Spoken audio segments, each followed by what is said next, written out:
Arnasoy tumanida xotin-qizlarning ijtimoiy hayotdagi ishtiroki va mehnat bozoridagi faolligini oshirish maqsadida amalga oshirilayotgan ishlar o'z samarasini beryapti. Bu ayniqsa pillachilik sohasidagi natijalar orqali yaqqol namoyon bo'lmoqda.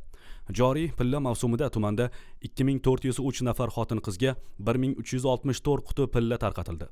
Bu orqali nafaqat ularning bandligi ta'minlandi, balki barqaror daromad manbai ham yaratildi. Mahallalarda olib borilayotgan ishlar alohida e'tirofga loyiq.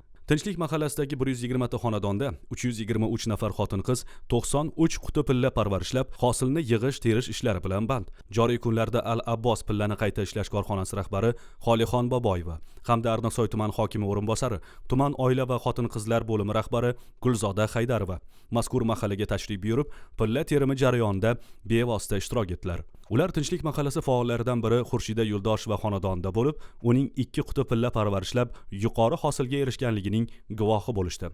Mehnati munosib taqdirlanib, pul mukofoti hamda atlas va adras matolari bilan rag'batlantirildi. Bo'ston mahallasidagi 125 ta xonadonda ham faol ishlar olib borilmoqda. Bu yerda 220 nafar xotin-qiz 221 quti pilla parvarishlamoqda. Ular orasida Nasiba Xo'jaqulova ham bor. U 4 quti pilla parvarishlab, hozirda hosilni yig'ish bilan mashg'ul. Mazkur mahallada o'tkazilgan terim tadbirlarida ham Xolixon Boboyeva va Gulzoda Haydarova ishtirok etib, mahalladoshlar bilan birga terim ishlariga qo'shilishdi. Terim jarayonlari ko'tarinki ruhda o'tdi va ushbu tadbirlar bayramona shodiyonalariga ulanib ketdi.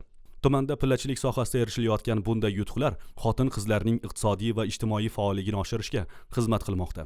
Pillachilik nafaqat bandlikni ta'minlamoqda, balki oilalarning daromadini oshirish, mahallalarda ahillik, mehnatga mehr va hamjihatlik muhitini mustahkamlashda muhim omilga aylanmoqda.